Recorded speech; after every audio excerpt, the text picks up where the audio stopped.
प्यारे विद्यार्थियों, मैं doctor Pushpinder Kaur, associate professor post graduate Punjabi विभाग खालसा कॉलेज पटियाला अज तुहाडे नाल मेल अते अधिकार लैक्चर लड़ी दे दूसरे भाग विच अधिकार जिसनों कि अंग्रेजी भाषा विच गवर्नेंस कहा जाता है बारे विचार चर्चा करांगी।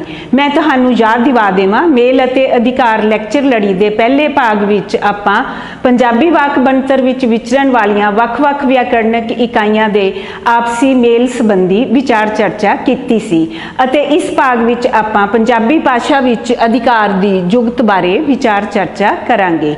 मेरे इस विषय की रूपरेखा इस प्रकार है। सब तो पहला मैं विषय के महत्व बारे, फिर अधिकार की परिभाषा, फिर संबंधकों के नामां, विशेषणा, किरिया अते पड़नावां ते अधिकार बारे विचार चर्चा करांगी। उस उपरंत संबोधनी रूप के विशेषणा, किरिया, पड़नावां अते होर कारकी रूपां दे नामां ते अधिकार बारे विचार चर्चा करांगी। पंजाबी भाषा विच अधिकार की जुगत विषय का महत्व। साडे इस लैक्चर का मुख मंतव पंजाबी वाकां विच विचरण वालियां किहड़ियां वख-वख इकाइयां उत्ते किहड़े-किहड़े तत्तां दा अधिकार हुंदा है अते इह किहड़े-किहड़े निश्चित नियमां अनुसार हुंदा है संबंधी जानकारी देना है। इस दे नाल ही असीं पंजाबी वाकां दे विच विचरण वालियां वक शब्द श्रेणियां नाम, प्रनाम, विशेषण अते किरिया दी बनतर अते रचना दे नियमां तो भी जाणू होवांगे। अधिकार दी परिभाषा। वाक बनतर विच विचरण वाले शब्द जां शब्द दे रूप जिवें संबोधनी रूप दी ओ शक्ति जिहड़ी दूसरे शब्दां नूं अपने अधीन विचरण लई मजबूर करदी है नूं अधिकार कहंदे हन। फ्रैंक पामर अनुसार जदों वाक विच किसी खास शब्द श्रेणी दे मैंबर दे आउण नाल किसी दूसरे शब्द दा रूप बदल जावे तां कहा जांदा है कि इस पहले शब्द दा दूसरे शब्द उत्ते अधिकार है। जिमें पहले वाक विच सोहना मुंडा आ अंतक एक वचन पुलिंग नाम अते उस अगे आउण वाले विशेषण दा साधारण रूप दूसरे वाक विच ने संबंधक दे आउण सदका सोहने मुंडे हो गया है। इसलिए ने संबंधक दा मुंडे अते सोहने शब्द दे उत्ते अधिकार है। इस दे नाल ही पहले वाक दी किरिया पढ़दा जिसदा के मुंडा शब्द दे नाल लिंग अते वचन दा मेल सी ने संबंधक दे अधिकार सदका पढ़ी हो गई है अते उस दा लिंग अते वचन दी पद्धर दा मेल प्रदान करम किताब नाल हो गया है। इसलिए ने संबंधक दा नाम, विशेषण अते किरिया ते अधिकार है। पंजाबी भाषा की वाक बनतर विच विचरण वालियां वख-वख शब्द श्रेणियां जिमें कि नाम, प्रनाम, विशेषण, किरिया आदि उत्ते संबंधकां जां वख-वख कारकां दे अधिकार अधीन आउण वाले रूपांतरण दे कुछ निश्चित नियम हन जिन्हां नूं असीं इस लैक्चर विच जानन दी कोशिश करांगे। संबंधकां दा नामां ते अधिकार। पंजाबी भाषा की वाक बनतर विच संबंधकां दा अपने तो अगे आउण वाले नामां ते अधिकार हुंदा है जिस दे अगे लिखे अनुसार कुछ निश्चित नियम हन। संबंधकां दे अधिकार सदका आ अंतक एक वचन पुलिंग नामां दा रूप ए अंतक हो जाता है। जिमें मुंडा शब्द का साधारण रूप ने संबंधक लगन करके मुंडे हो गया है। संबंधकां दे अधिकार सदका आ अंतक एक वचन पुलिंग नामां दा बहुवचनी ए अंतक रूप एया अंतक हो जाता है। जिमें मुंडे शब्द का साधारण रूप ने संबंधक लगन करके मुंडिया हो गया है।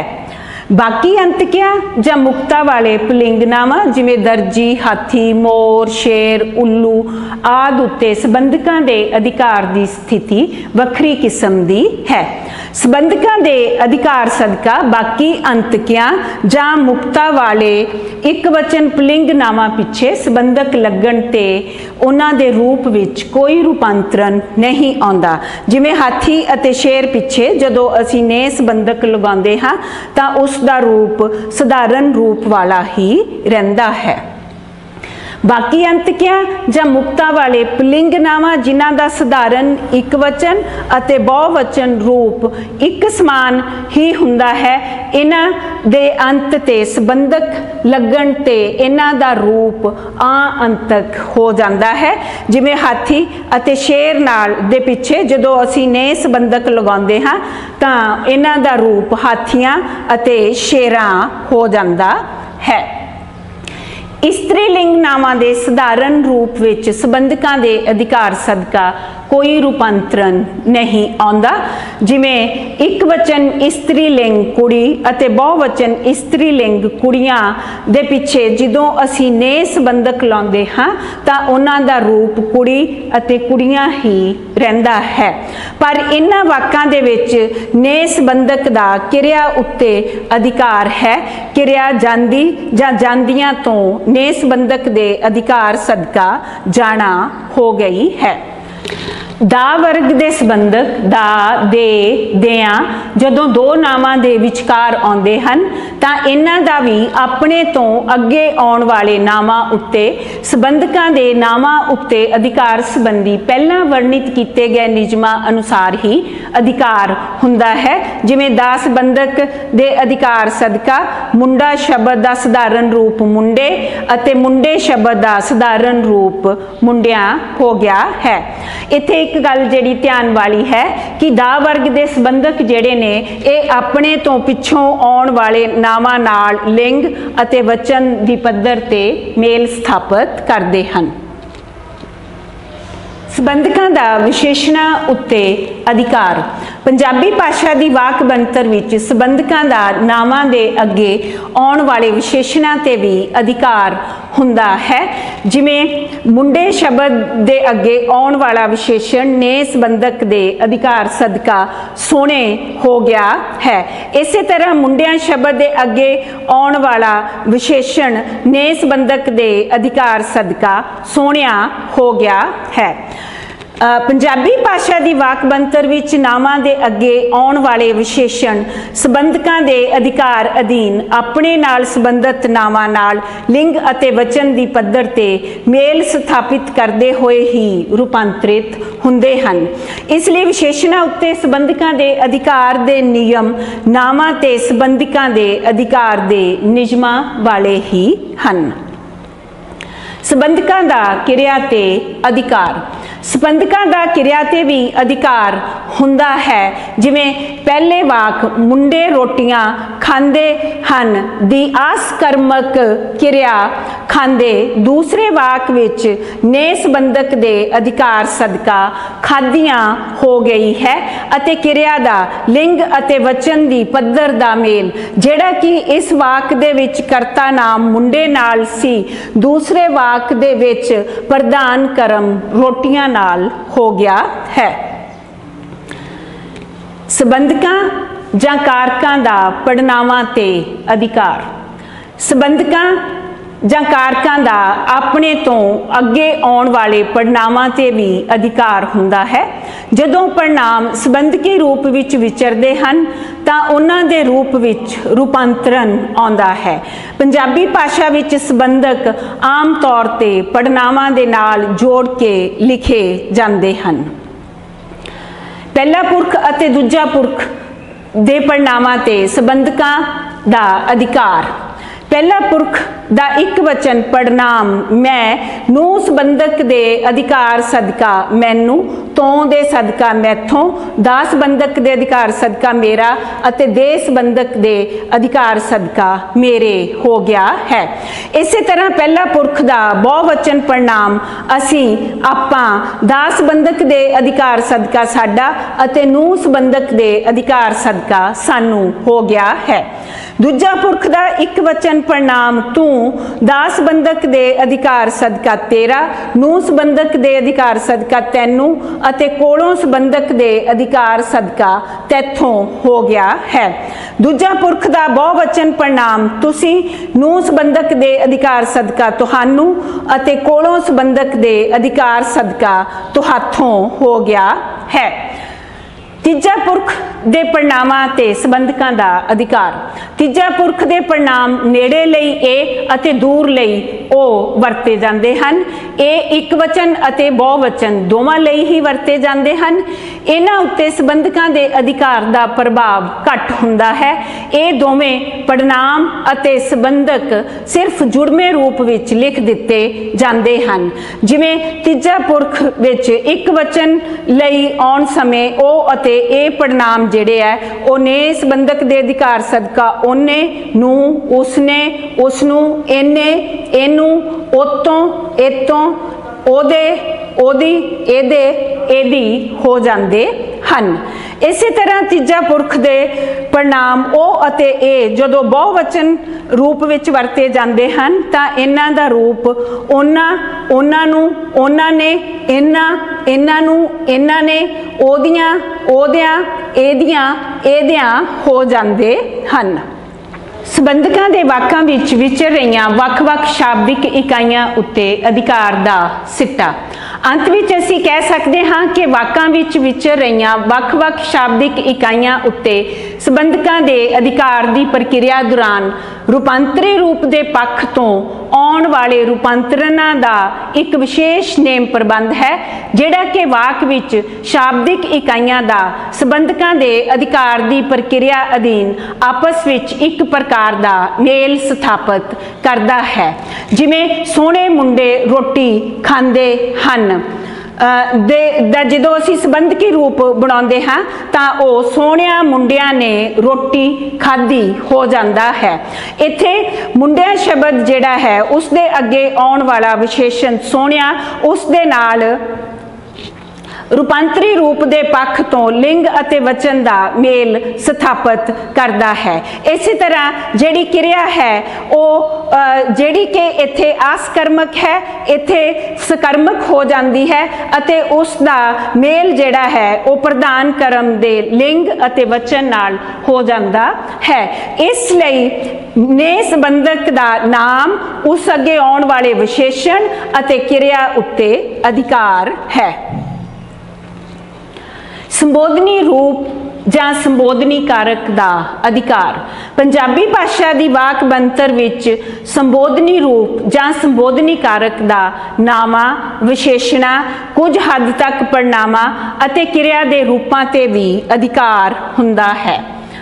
ਸੰਬੋਧਨੀ ਰੂਪ ਦੇ ਅਧਿਕਾਰ ਸਦਕਾ ਆ ਅੰਤਕ ਇੱਕ ਵਚਨ ਪੁਲਿੰਗ ਨਾਮਾਂ ਅਤੇ ਵਿਸ਼ੇਸ਼ਣਾਂ ਦਾ ਰੂਪ ਇਹ ਅੰਤਕ ਹੋ ਜਾਂਦਾ ਹੈ।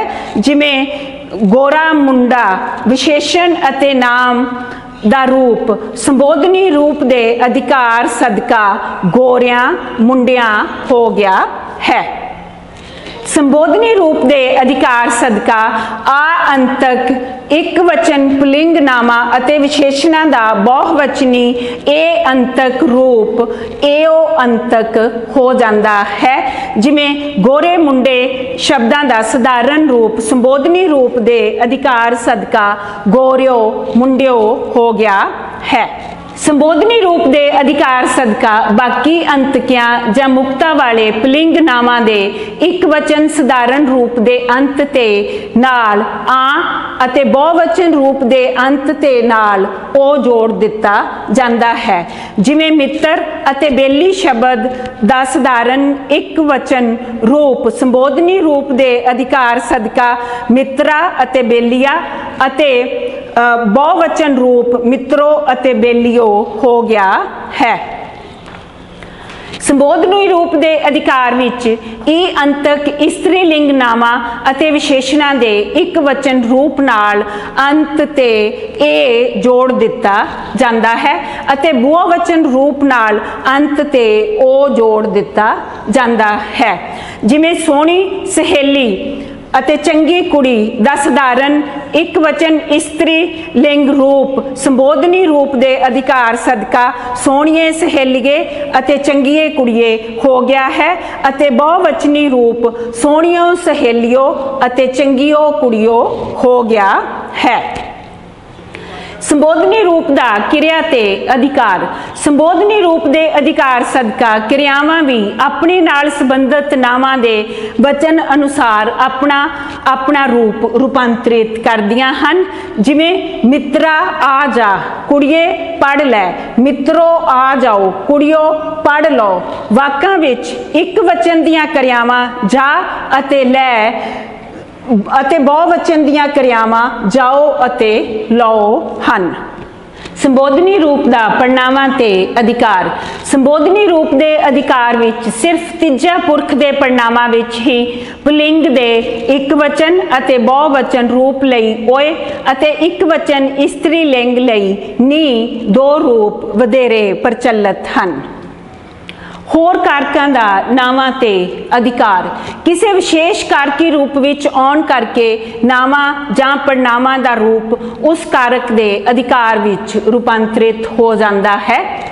ਅਪਾਦਾਨ ਕਾਰਕ ਦਾ ਅਧਿਕਾਰ। ਜਿਵੇਂ ਮੁੰਡਾ ਘੋੜਿਓਂ ਡਿੱਗਾ, ਵਾਕ ਵਿੱਚ ਆ ਅੰਤਕ ਇੱਕ ਵਚਨ ਪੁਲਿੰਗ ਘੋੜਾ ਦਾ ਰੂਪ ਘੋੜਿਓਂ ਅਪਾਦਾਨ ਕਾਰਕ ਦੇ ਅਧਿਕਾਰ ਵਿੱਚ ਹੈ। ਇਸੇ ਤਰ੍ਹਾਂ ਕੋਠਾ ਅਤੇ ਸ਼ਹਿਰ ਸ਼ਬਦਾਂ ਦੇ ਰੂਪ ਕੋਠਿਓਂ ਸ਼ਹਿਰੋਂ ਵੀ ਅਪਾਦਾਨ ਕਾਰਕ ਦੇ ਅਧਿਕਾਰ ਵਿੱਚ ਹਨ।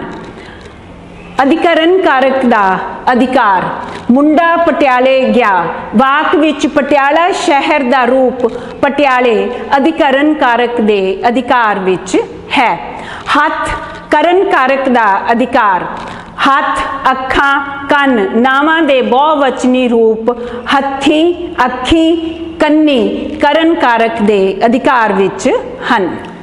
ਇਸ ਵਿਚਾਰ ਚਰਚਾ ਉਪਰੰਤ ਅਸੀਂ ਇਹ ਕਹਿ ਸਕਦੇ ਹਾਂ ਕਿ ਪੰਜਾਬੀ ਭਾਸ਼ਾ ਦੀ ਵਾਕ ਬਣਤਰ ਵਿੱਚ ਵਿਚਰਨ ਵਾਲੇ ਸੰਬੰਧਕਾਂ, ਸੰਬੋਧਨੀ ਰੂਪ ਅਤੇ ਹੋਰ ਕਈ ਕਾਰਕੀ ਰੂਪਾਂ ਦਾ ਵਾਕ ਵਿੱਚ ਵਿਚਰ ਰਹੇ ਨਾਵਾਂ, ਪੜ੍ਹਨਾਵਾਂ ਅਤੇ ਵਿਸ਼ੇਸ਼ਣਾਂ ਤੇ ਵਿਆਕਰਣਕ ਅਧਿਕਾਰ ਹੁੰਦਾ ਹੈ।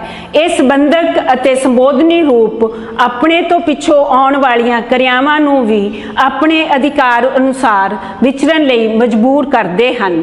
ਇਸ ਦੇ ਕੁਝ ਨਿਸ਼ਚਿਤ ਨਿਯਮ ਹਨ। ਇਹ ਨਿਯਮ ਅਧਿਕਾਰ ਦੇ ਪ੍ਰਭਾਵ ਅਧੀਨ ਵਾਕ ਬਣਤਰ ਵਿੱਚ ਵਿਚਰਨ ਵਾਲੇ ਸ਼ਬਦਾਂ ਦਾ ਰੂਪਾਂਤਰੀ ਰੂਪ ਦੇ ਪੱਖ ਤੋਂ ਇੱਕ ਪ੍ਰਕਾਰ ਦਾ ਆਪਸੀ ਮੇਲ ਵੀ ਸਥਾਪਿਤ ਕਰਦੇ ਹਨ। ਅੰਤ ਵਿੱਚ ਮੈਂ ਆਪਣੇ ਇਸ ਲੈਕਚਰ ਲਈ ਡਾਕਟਰ ਬਲਦੇਵ ਸਿੰਘ ਚੀਮਾ ਅਤੇ ਡਾਕਟਰ ਬੂਟਾ ਸਿੰਘ ਬਰਾੜ ਜੀ ਦੀ ਤਹਿ ਦਿਲੋਂ ਧੰਨਵਾਦੀ ਹਾਂ, ਜਿਨ੍ਹਾਂ ਦੀਆਂ ਪੁਸਤਕਾਂ ਤੋਂ ਮੈਂ ਇਸ ਲੈਕਚਰ ਲਈ ਸੇਧ ਪ੍ਰਾਪਤ ਕੀਤੀ। ਧੰਨਵਾਦ।